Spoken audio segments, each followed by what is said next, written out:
Hello শ্রোতা বন্ধুরা, গল্প আনলিমিটেড চ্যানেলে আপনাদের সবাইকে স্বাগতম। আপনাদের যে কোনো মতামত আমাদেরকে লিখে জানানোর জন্য অনুরোধ রইল। আর সেই সাথে আপনাদের পছন্দের যে কোনো বইয়ের নাম লিখে জানালে আমরা চেষ্টা করব আপনাদের পছন্দের বইগুলি আমাদের চ্যানেলে রাখতে। কমেন্ট বক্সে আপনাদের গুরুত্বপূর্ণ মতামত জানিয়ে আমাদেরকে উৎসাহিত করুন। আজকে থাকছে মাসুদ রানা সিরিজের পাশের কামরা গল্পটির তৃতীয় পর্ব। সিগারেট ধরিয়ে ভাবতে বসল রানা। এখনও জোরালো কোনো কেস দাঁড় করানো যায়নি ওর বিরুদ্ধে, তবে চেষ্টা চালিয়ে যাবে ফয়েজ আহমেদ। সেই সাথে রানা জানে ওকে আরও ভালোভাবে ফাঁসাবার জন্যে পুলিশের সামনে আরও কিছু সূত্র ছড়িয়ে দেবে খুনি। পিস্তলটা সেই মতলবেই সরিয়ে ফেলা হয়েছে। অফিস বন্ধ করে নিচে নেমে এলো ও। গাড়িতে উঠে বসার পর মনে পড়ল ভুলে ফেলে রেখে এসেছে সিগারেটের প্যাকেট। ড্যাশবোর্ডের নিচেই কম্পার্টমেন্টে একটা প্যাকেট থাকার কথা। ভিতরে হাত ভরতেই শক্ত ঠান্ডা কি যেন একটা ঠেকল। সারা শরীরে একটা ভয়ের ঝাঁকুনি অনুভব করল রানা। গ্লাভ কম্পার্টমেন্টের ভিতর থেকে এক এক করে বের করল ও। প্রথমে একটা পিস্তল, ওর নিজের পিস্তল, তারপর গোসাপের চামড়া দিয়ে তৈরি একটা হাত ব্যাগ। অধ্যায় ৩, সিআইডি হেডকোয়ার্টার। গাড়ি থেকে নেমে অফিস ভবনের দিকে পা বাড়ালো ইন্সপেক্টর ফয়েজ আহমেদ। এই সময় পিছন থেকে ডাক এলো। ঘাড় ফিরিয়ে দেখল নিজের গাড়ির দরজা খুলে বেরিয়ে আসছে রংবাজ চূড়ামণি ডিউক। কাঁধ দুটো শক্ত হয়ে গেল ফয়েজ আহমেদের। তিরিক্ষি মেজাজে প্রশ্ন করল, তুমি তুমি এখানে কি করছো? হাতের মুঠো খুলে দেখালো রানা। দেখুন, কিছু নেই, ছিনতাই করতে আসিনি। আপনার সাথে আমার কথা আছে। বলো, কি কথা? আমার গাড়িটা সার্চ করতে ভুলে গিয়েছিলেন আপনি, তাই ওটা নিয়ে এসেছি। আবার শক্ত হলো ফয়েজ আহমেদের কাঁধ। তোমার গাড়ি সার্চ করতে হবে কেন? সার্চ শুরু করলেই বুঝতে পারবেন কেন। যদি জিজ্ঞেস করেন, প্রথমে দেখতে বলবো ড্যাশবোর্ডের নিচের খুপড়িটা। গাড়ির দরজা খুলে দিল রানা। আসুন, দেখুন। ঝুঁকে পড়ে খুপড়িটা দেখল ফয়েজ আহমেদ। রাগের ভাবটা সাথে সাথে মিলিয়ে গেল মুখ থেকে। বোকা বোকা দেখালো তাকে। কিন্তু বুদ্ধি করে পিস্তল বা হাত ব্যাগ কোনোটাই স্পর্শ করল না সে। প্রায় ২০ সেকেন্ড পর সোজা হলো সে। তাকালো রানার দিকে। ডিউক, তোমার পিস্তল ওটা? হ্যাঁ। হাত ব্যাগটা ওই চীনা মেয়ের? তাও কি বলার অপেক্ষা রাখে? কিছুক্ষণ চুপ করে থাকলো ফয়েজ আহমেদ। রানার চোখে চোখ রেখে কি যেন দ্রুত ভাবছে, কিংবা ভাবার চেষ্টা করছে। তারপর ভারী গলায় বলল, এসো। কোথায়? আমার অফিস ঘরে। অবাক দেখালো রানাকে। কেন? কেন আবার? জবানবন্দি দেবার জন্যে। মেয়েটাকে যে খুন করেছ তা স্বীকার করে একটা বিবৃতিতে সই করতে হবে তোমাকে। এসো, তাড়াতাড়ি করো। তোমাকে দ্বিতীয়বার সুযোগ দেয়া যায় না। দ্বিতীয় সুযোগ? বলল রানা। ধরুন, জিনিসগুলো দেখাবার জন্যে আনিনি আমি, তাহলেই তো আর দ্বিতীয় সুযোগের প্রশ্ন ওঠে না। কিন্তু আমি যখন ওগুলো দেখাবার জন্য এসেছি, দ্বিতীয় সুযোগ আমাকে নিতেই হবে। রানার কথা যেন শুনতেই পায়নি ফয়েজ আহমেদ। অস্থিরভাবে পায়চারি শুরু করেছে সে। তারপর হঠাৎ থমকে দাঁড়িয়ে জানতে চাইল, গাড়িটায় কি সবসময় চাবি দিয়ে রাখো? অর্থাৎ মাথা খাটাতে শুরু করেছে গোয়েন্দা প্রবর। হ্যাঁ, তবে ডুপ্লিকেট চাবিও একটা আছে। সেটা পিস্তল যে দ্যারাজে থাকে সেখানেই রাখি। খুঁজে দেখিনি বটে, কিন্তু জানি চাবিটা সেখানে এখন আর পাওয়া যাবে না। কানের নিচটা চুলকাতে চুলকাতে ফয়েজ আহমেদ বলল, বোধহয় তাই। পিস্তলটা খোঁজার সময় দ্যারাজে তো কোনো চাবি দেখলাম না। সার্জেন্ট আলতাফ এসে দাঁড়ালো। গাড়ি, পিস্তল, হাত ব্যাগ ইত্যাদি সম্পর্কে প্রয়োজনীয় নির্দেশ দিল তাকে ইন্সপেক্টর। তারপর রানাকে নিয়ে নিজের অফিস কামরায় ঢুকল সে। চেয়ারে বসেই মেজাজ গরম হয়ে উঠল তার। ঝাঁজের সাথে বলল, ওই পিস্তল দিয়েই যদি খুন করা হয়ে থাকে, আর ওটা যদি তোমার, হাত ব্যাগটা যদি মেয়েটার হয়, তুমি মরেছ ডিউক। তোমার মাস্তানগিরি খতম। তাই নাকি? চেয়ারে হেলান দিয়ে বসল রানা। জিনিস দুটো যদি গায়েব করে ফেলতাম, কারো সাধ্য হতো না খুঁজে বের করার। কিন্তু আমি তা চাইনি ইন্সপেক্টর। আমি চাই এই খুনের একটা কিনারা হোক। খুনি আমার বুদ্ধিকে চ্যালেঞ্জ করেছে, আমি সেটা গ্রহণ করতে চাই। পুরো ব্যাপারটাই একটা প্ল্যান মাফিক সাজানো হয়েছে। সে চাইছে আমাকে খুনি ভেবে নিয়ে আপনি শুধু আমার পিছনেই লেগে থাকুন। বেশ কিছুক্ষণ ঝিম মেরে বসে থাকল ফয়েজ আহমেদ। তারপর মুখ তুলে বলল, ঠিক আছে ডিউক, তোমাকে আমি বিশ্বাস করলাম, কিন্তু মুশকিল কি জানো? বড় কর্তাকে বোঝানো কঠিন হবে। হাতের কাছে হাজতে পড়ার মতো কেউ আছে শুনলে ধৈর্য ধরে কিছু শুনতে চাইবেন বলে মনে হয় না। কাজেই তোমাকে নিয়ে কি করা হবে তা ঠিক করতে কিছু সময়ের প্রয়োজন। উঠে দাঁড়ালো সে। চিন্তিতভাবে বেরিয়ে গেল অফিস কামরা থেকে। বলল বটে কিছু সময়, কিন্তু ঝাড়া 10 ঘন্টা নজরবন্দি করে রাখা হলো ডিউককে। অস্বস্তিকর এক পরিবেশে ছোট একটা ঘরে সময়টা কাটাতে হলো ওকে। অবশ্য দুজন তরুণ পুলিশ অফিসারের সঙ্গ পাওয়া গেল। লাঞ্চটাও মন্দ ছিল না। তবু এরকম একটা প্রতীক্ষার কথা ভাবা যায় না। তাই ডাক পড়া মাত্র রানা প্রায় ছুটে চলে এলো ফয়েজ আহমেদের কামরায়। একরাশ ক্লান্তি আর দুশ্চিন্তার নিচে যেন তলিয়ে আছে লোকটা। অন্তত রানার তাই মনে হলো। ইঙ্গিতে বসতে বলল ওকে। অনেকক্ষণ কথা না বলে এক দৃষ্টিতে ওর দিকে তাকিয়ে থাকলো। তারপর নিজে একটা সিগারেট ধরালো। রানার সিগারেটটাও ধরিয়ে দিল। বলল, বুঝলে ডিউক, তুমি খুব লাকি। স্বস্তির নিঃশ্বাসটা একটু একটু করে ছাড়ল রানা। লাকি? হ্যাঁ, দেখো, 12-13 ঘন্টা ধরে আমার পুরো টিম এই কেসটার পিছনে খাটছে। আমরা একজন সাক্ষী পেয়েছি। তিনি তোমাকে রাত 2:30-3টার দিকে উত্তর বাসাবই দেখেছেন। নিজের গাড়িতে বসেছিলে, তুমি ঘুমাচ্ছিলে। ভদ্রলোক তার অসুস্থ স্ত্রীকে নিয়ে অত রাতে হাসপাতালে যাচ্ছিলেন। সিগারেটে কষে একটা টান দিল ইন্সপেক্টর। তারপর আবার বলল, এখন ধরে নেওয়া যাক মেয়েটাকে তুমি খুন করনি। এবার তাহলে খুনির পিছনে লাগছেন আপনি? কিন্তু সূত্র কোথায়? অসহায় দেখালো ফয়েজ আহমেদকে। কোত্থেকে তার খোঁজ শুরু করব? চীনা মেয়েটা সম্পর্কে কিছু জানতে পারলেন? ওর সম্পর্কে জানতে তেমন বেগ পেতে হয়নি। এয়ারপোর্ট থেকে সব জানা গেছে। হংকং থেকে এসেছিল। নাম মীর সুজি কোয়াও। মীর? ভুরু কুঁচকে উঠল রানার। হ্যাঁ, প্রথমে আমারও অবাক লেগেছিল, বলল ফয়েজ আহমদ। আসল ব্যাপারটা হলো মেয়েটা মীর মোখলেসুর রহমানের পুত্রবধূ। ভুরু জোড়া আবার কুঁচকে উঠল রানার। মীর মোখলেসুর রহমানের মানে? হ্যাঁ, কোটিপতি শিল্পপতি মীর মোখলেসুর রহমানের কথাই বলছি আমি। তার ছেলে মীর শফিকুর রহমান এই বছরখানেক হলো হংকংয়ে বিয়ে করে মেয়েটাকে। একটা মোটর দুর্ঘটনায় হঠাৎ করে মারা গেছে শফিক। তার লাশ এখানে নিয়ে আসছিল মেয়েটা। কেন? মীর সাহেব চেয়েছিলেন তাদের পারিবারিক গোরস্থানেই ছেলেকে মাটি দেবেন। লাশ আনা বাবদ যাবতীয় খরচও তিনি পাঠিয়েছিলেন। সেই লাশ এখন কোথায়? এয়ারপোর্ট থেকে নিয়ে যাওয়া হয়েছে। এই মুহূর্তে বোধহয় মীর মঞ্জিলে কবর দেবার ব্যবস্থা হচ্ছে। আপনি নিজে গিয়ে দেখে এসেছেন?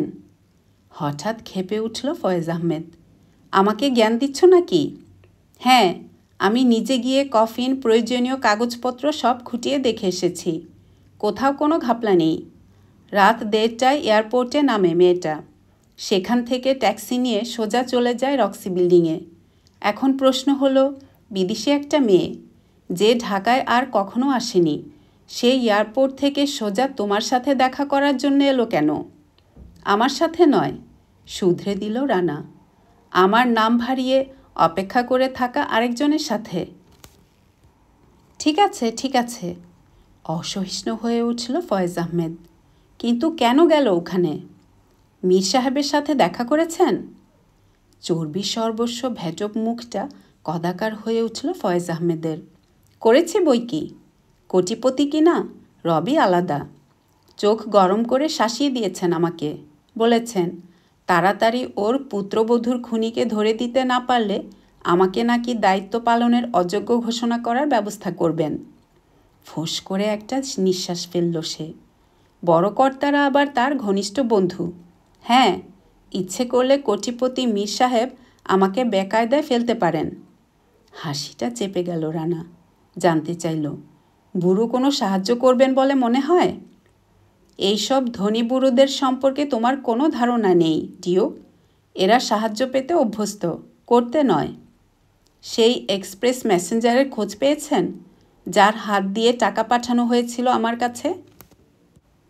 পেয়েছি, কিন্তু ঘোড়ার ডিম কিছুই জানা যায়নি। তবে একটা অদ্ভুত ব্যাপার কি জানো? এক্সপ্রেস অফিসে এনভেলপটা পাঠানো হয়েছিল বিকেল 4টের দিকে, আর নির্দেশ দেয়া ছিল তোমাকে যেন ওটা পৌঁছে দেয়া হয় 6:45টার দিকে। অফিসের বুড়ো কেরানিরা কেউই খেয়াল করে রাখেনি কে দিয়ে গিয়েছিল এনভেলপটা। আর নিউম্যান কর্পোরেশন, ওখানে কেউ আছে আতিকুল্লাহ খান নামে? না। আড়মোড়া ভেঙে উঠে দাঁড়ালো ফয়েজ আহমেদ। মেলা কাজ করেছি আজ, আর না। দেখা যাক কাল কোনো খোঁজ খবর পাওয়া যায় কি না। রানাও উঠল। আর একটা মাত্র প্রশ্ন করার ছিল ওর। খুনিটাকে আমার পিস্তল দিয়েই? হ্যাঁ, তবে পিস্তলে হাতের কোনো ছাপ পাওয়া যায়নি, গাড়িতেও না। যেই হোক সে, ব্যাটা মহা ধুরন্ধর। তবে একটা না একটা কোথাও না কোথাও ভুল তো সে করেছেই। সব খুনিই তা করে। সব খুনিই নয়, বলল রানা, অনেকেই। অধ্যায় 4। পরদিন সকাল, রক্সি বিল্ডিং, ডিউকের অফিস। খটাখট একটা চিঠি টাইপ করছে রানা। এই সময় খুব করে কেসে কে যেন টোকা দিল দরজায়। ভিতরে আসতে বলল রানা। কপাট খুলে উকি দিল পাশের কামরার ইন্ডাস্ট্রিয়ালিস্ট কেমিস্ট জাকের আলী চৌধুরী। সারা মুখে অপ্রতিভ জোর করা হাসি টেনে বলল সে, ব্যস্ত? জাকের চৌধুরীও হুকুম আলী। এরা দুজন আজ যে তাকে একবার করে হলেও বিরক্ত করবে তা মনে মনে আগেই আঁচ করে রেখেছিল রানা। কাজেই ঝামেলা সেরে ফেলাই দরকার ভেবে বলল, না, আসুন। কি হলো না হলো খুব জানতে ইচ্ছে করছে, তাই না? ভিতরে ঢুকলো জাকের আলী চৌধুরী। দীর্ঘ রিজু শরীরটা কেমন যেন নুয়ে পড়া দেখাচ্ছে আজ। চোখের মণি দুটো অশান্ত। না মানে, বিব্রত দেখালো তাকে। এগিয়ে এসে বসল রানার সামনের একটা চেয়ারে। বোধহয় অনধিকার চর্চা হয়ে যাচ্ছে, কিন্তু আপনি আমার প্রতিবেশী। ভালো মন্দ খবর যদি না রাখি সেটা খুব খারাপ দেখায়, বিশেষ করে বিপদের সময়। তাই জানতে এলাম, পুলিশ কি খুনির পরিচয় জানতে পেরেছে? এদিক ওদিক মাথা নাড়ল রানা। সেদিন সন্ধে আপনি চলে যাবার পর। খানিক ইতস্তত করে আবার বলল জাকের চৌধুরী। অবশ্য এটা তেমন কোনো তথ্য নয়, আপনার কোনো সাহায্যে লাগবে বলে মনে হয় না। তবু শুনেছি খুন খারাপির মতো ভয়ঙ্কর কেসে খুঁটিনাটি অনেক তথ্য নাকি সাংঘাতিক কাজে লেগে যায়। কথাটা হলো, সেদিন আপনি চলে যাবার পর আপনার টেলিফোনটা অনেকক্ষণ ধরে বেজেছিল। মনে মনে একটু নিরাশই হলো রানা। ভেবেছিল হয়তো কোনো গুরুত্বপূর্ণ তথ্য পাওয়া যাবে জাকির চৌধুরীর কাছ থেকে। ধন্যবাদ, পুলিশকে জানাবো। ওদের কাছে এটা একটা দরকারি খবর হতেও পারে। ব্যাকব্রাশ করা লম্বা চুলে আঙ্গুল চালাতে চালাতে জাকির চৌধুরী বলল, কেসটা নিয়ে অনেক চিন্তা ভাবনা করেছি। একটা কথা কিন্তু কিছুতেই আমার মাথায় ঢুকছে না। মেয়েটা আপনার অফিসে ঢুকলো কিভাবে? এই প্রশ্নে বোধহয় পুলিশ আপনাকে একটু বেকায়দায় ফেলার চেষ্টা করবে, তাই না? রানা কি বলে শোনার জন্যে সামনের দিকে ঝুঁকে পড়ল সে। চোখের দৃষ্টি তীক্ষ্ণ, সেখানে রাজ্যের কৌতূহল। বেকায়দায় ফেলবে? এদিক ওদিক মাথা নাড়ল রানা। মনে হয় না। অনেক আগে থেকেই আমার অফিসে ঢুকে বসেছিল খুনি। সেই বিল্ডিংয়ের গেট আর আমার অফিসের দরজা খুলে দিয়ে ভিতরে ঢুকিয়েছে মেয়েটাকে। স্বস্তির একটা নিঃশ্বাস ছাড়ল জাকের চৌধুরী। যাক, আপনি তাহলে বেঁচে গেলেন। আচ্ছা, মেয়েটার সম্পর্কে জানা গেল কিছু? হংকং থেকে এসেছিল। নাম মীর সুজি কোয়াও। মীর? সচকিত হয়ে উঠল জাকের চৌধুরী। আমি একজন মীর শফিকুর রহমানকে চিনি। হ্যাঁ, যতদূর মনে পড়ছে হংকংয়ে গিয়েছিল সে। আমার ছোটবেলার বন্ধু, একসাথে স্কুলে পড়তাম। তার কেউ নয় তো? হ্যাঁ, সেই। সিগারেটের প্যাকেটটা বাড়িয়ে দিল রানা। চা আনাবো? দ্রুত মাথা নাড়ল জাকের চৌধুরী। রানা আর দ্বিতীয়বার অনুরোধ করল না। বলছেন তাকে চিনতেন আপনি? ভালোই হলো। শফিকুর রহমান সম্পর্কে আমি আগ্রহী। কি জানেন তার সম্পর্কে বলুন তো? ওই চীনা মেয়েটা, সুজি কোয়াও, শফিকুর রহমানের স্ত্রী ছিল। বেশ একটু হতভম্ব দেখালো জাকের চৌধুরীকে। বলেন কি? শফিকের স্ত্রী? আমাদের শফিক একটা চীনা মেয়েকে বিয়ে করেছিল? ঘন ঘন এদিক ওদিক মাথা নাড়ল সে। আমি তো বিশ্বাসই করতে পারছি না। ওর বাবা মুখলেসুর রহমান, আরে বাপ, সাংঘাতিক কড়া মেজাজের মানুষ। তিনি ছেলের এই বিয়ে মেনে নেবেন বলে তো মনে হয় না। তা এখানে কি করতে এসেছিল মেয়েটা? স্বামীর লাশ কবর দেয়া হবে এখানে, সেটা নিয়ে আসছিল। স্তব্ধ পাথর হয়ে গেল জাকির চৌধুরী। ঝাড়া 5 সেকেন্ড পর ফিসফিস করে জানতে চাইল, শফিক, মানে শফিক মারা গেছে? কার অ্যাক্সিডেন্টে? গত সপ্তাহে। জাকের চৌধুরীকে খানিক ধাতস্থ হবার সুযোগ দিয়ে কিছুক্ষণ চুপ করে থাকল রানা। তারপর বলল, ওর সম্পর্কে যা জানেন সব আমাকে বলুন মিস্টার চৌধুরী। 2 আঙ্গুলের ফাঁকে গোজা সিগারেটের ছাইয়ের দিকে এক দৃষ্টিতে তাকিয়ে থাকল জাকের চৌধুরী। আরও খানিক পর মুখ তুলে তাকালো সে। কি জানেন, আমরা ওর বন্ধুরা অনেক আগে থেকেই বলাবলি করতাম, নির্ঘাত কোনো অপঘাতে মৃত্যু হবে শফিকের। সাংঘাতিক চঞ্চল প্রকৃতির ছিল ও, সেই ছোটবেলা থেকেই। আমাদের ভিতর ডিম বলে গালি দিত, আর নিজে এমন সব দুঃসাহসী কাণ্ড করে বসত যে সেসব দেখে ভয়ে আমরা আধমরা হয়ে যেতাম। হইচই না করে 1 সেকেন্ডও থাকতে পারত না ও। গাড়ি চালাতো ফুল স্পিডে। মেয়ে দেখলেই হয় পিছনে লাগা চাই। তারপর আমি কলেজে ভর্তি হলাম। ওর সাথে খুব কম দেখা হতো, তবে খবর পেতাম। নিজের এলাকায় হিরো বনে গেল ও। মদ ধরল, মারপিট, মেয়ে মানুষ, নেশা, এইসব নিয়েই সময় কাটাতো। ইচ্ছে করে ওর সাথে কোনো যোগাযোগ রাখিনি। তারপর শুনলাম ওর বাবা ওকে হংকং পাঠিয়ে দিয়েছেন। তা সেও তো আজ বছর 5-6 আগের কথা। অন্যমনস্কভাবে টান দিল সিগারেটে। ওখানে গিয়ে ও তাহলে একটা চীনা মেয়েকে বিয়ে করেছিল আবার? মুখে সিগারেট তুলতে যাচ্ছিল রানা। মাঝপথে স্থির হয়ে গেল হাতটা। আবার? একটু যেন থতমত খেয়ে গেল জাকির চৌধুরী। তারপর নিজেকে সামলে নিয়ে বলল, আপনার অবশ্য জানার কথা নয়, এর আগে শফিক একটা বিয়ে করেছিল। ওটা ছিল, কি বলবো, একটা ফলস বিয়ে। ফলস বিয়ে মানে? ও হংকং চলে যাবার বছর 1.5 আগের ঘটনা। একটা মেয়ে ভালোবাসত শফিককে। মেয়েটা সুন্দরী, কিন্তু আহামরি কিছু নয়। তবে স্বভাব চরিত্র খুব ভালো। আদর্শ নারী বলতে যা বোঝায় ঠিক তাই। কিন্তু শফিক ছিল তার উল্টো। মেয়েটা ওকে ভালোবাসলে কি হবে, তার উপর শফিকের কোনো রকম দুর্বলতা ছিল না। তবে প্রেমের অভিনয় আর সব মেয়ের সাথে যেমন করছিল, এর সাথেও সেটা চালু রাখে। উদ্দেশ্য ছিল মেয়েটাকে নষ্ট করা। কিন্তু আগেই বলেছি, মেয়েটা ছিল অসাধারণ ভালো। বিয়ের আগে শফিককে কাছে ঘেঁষতে দিতে রাজি নয়। অগত্যা বন্ধুবান্ধবদের সহায়তায় একটা কুমতলব পাকালো শফিক। বিয়ে করবে বলে কথা দিয়ে মেয়েটিকে বাড়ি থেকে বের করে আনলো। ওহো, বলতে ভুলে গেছি, মেয়েটা ছিল শফিকের বাবারই প্রাইভেট সেক্রেটারি। নাম? দাঁড়ান মনে করি। হ্যাঁ, মনে পড়েছে, পারভিন। নতুন আরেকটা সিগারেট ধরালো রানা। তারপর? পারভিনকে নিয়ে কয়েকজন বন্ধুর সাথে গ্রাম সাইডে চলে গেল শফিক। আবার শুরু করলো জাকির চৌধুরী। কথাবার্তায় এখন আগের চেয়ে সতর্ক মনে হচ্ছে তাকে। অনেক দিন আগের ঘটনা। ঠিকমতো সব স্মরণ করতে গিয়েই বোধহয় সতর্ক হয়ে উঠতে হয়েছে তাকে। একটা বাড়িতে উঠল ওরা। বাড়িটা শফিকেরই এক বন্ধুর। গ্রামের অন্য লোক সে বিয়েতে উপস্থিত ছিল না।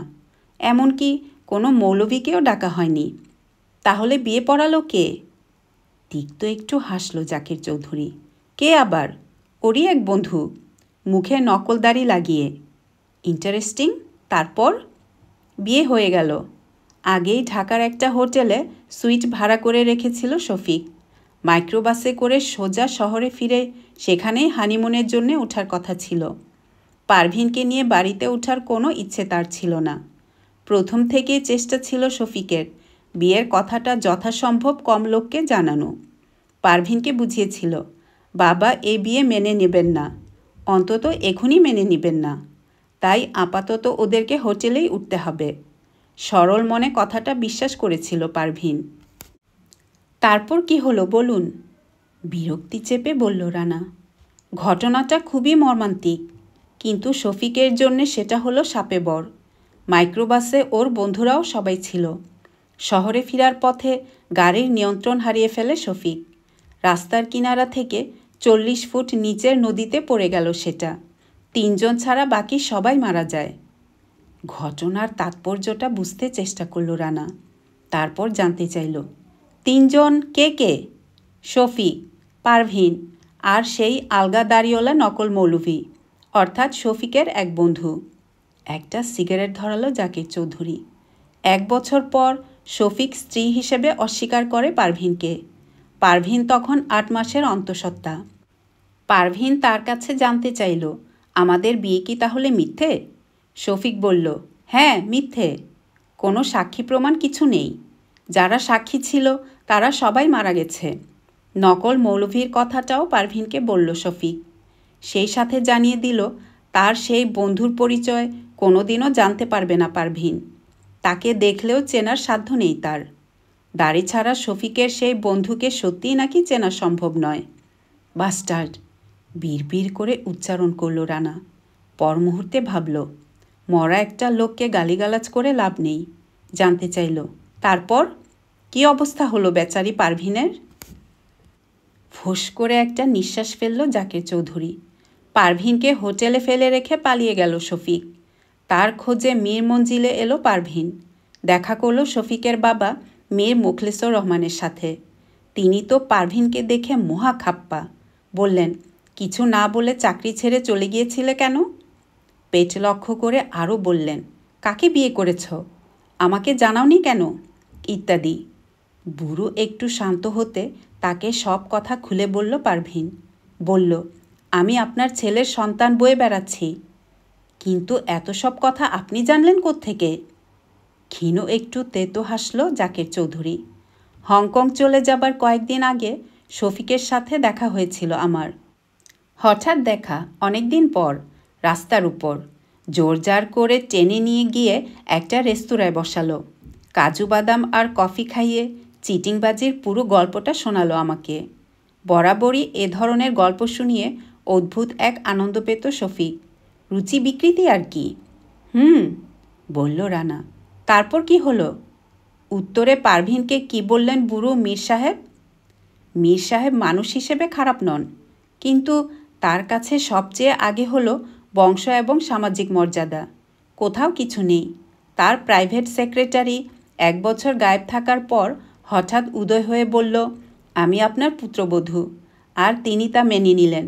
এমনটি আশা করা যায় না। পারভিনকে তিনি চিনতেন, জানতেন। মিথ্যে কথা বলার মেয়ে ও নয়। নিজের ছেলেকেও তিনি হাড়ে হাড়ে চিনতেন। জানতেন লম্পটটা অনেক মেয়েরই সর্বনাশ করেছে। যাই হোক, ছেলেকে ডেকে পাঠালেন তিনি। পারভিনকে দেখিয়ে জিজ্ঞেস করলেন, ও যা বলছে সব সত্যি? তুমি ওকে বিয়ে করেছ? অসম্ভব, ওকে কেন বিয়ে করতে যাব আমি? বলে ঘর থেকে বেরিয়ে গেল শফিক। অদ্ভুত, বলল রানা। পারভিনকে মীর সাহেব বললেন, তোমার কথা আমি বিশ্বাস করলেও সমাজ বিশ্বাস করবে না। আর সমাজ যদি এই বিয়েটাকে স্বীকৃতি না দেয়, আমিও স্বীকৃতি দিতে পারি না। বললেন, তোমাকে কিছু টাকা দিচ্ছি, তুমি আবার বিয়ে করে সুখী হবার চেষ্টা করো। কিন্তু আবার বিয়ে করতে রাজি হয়নি পারভিন। আগেই বলেছি, আদর্শ নারী বলতে যা বোঝায় পারভিন তাই। অবশ্য অনেকের কাছে সেকেলে বলে মনে হবে। যাই হোক, টাকা নয়, মীর সাহেবের কাছে পুরানো চাকরিটা ফেরত চাইল সে। মীর সাহেব রাজি হলেন। এর 3 মাস পর চাকরিতে জয়েন করল পারভিন। এখনও কি সে? বোধ হয়, আমি যতদূর জানি এখনও মীর সাহেবের সেক্রেটারি হিসেবে চাকরি করছে পারভিন। শুনেছিলাম একটা পুত্র সন্তান হয়েছিল। কোথায় আছে না আছে জানি না। অন্যমনস্ক হয়ে পড়েছে রানা। বুড়ো মীর কোটিপতি, অগাধ সম্পত্তির মালিক। তার মৃত্যুর পর কে পাবে এসব?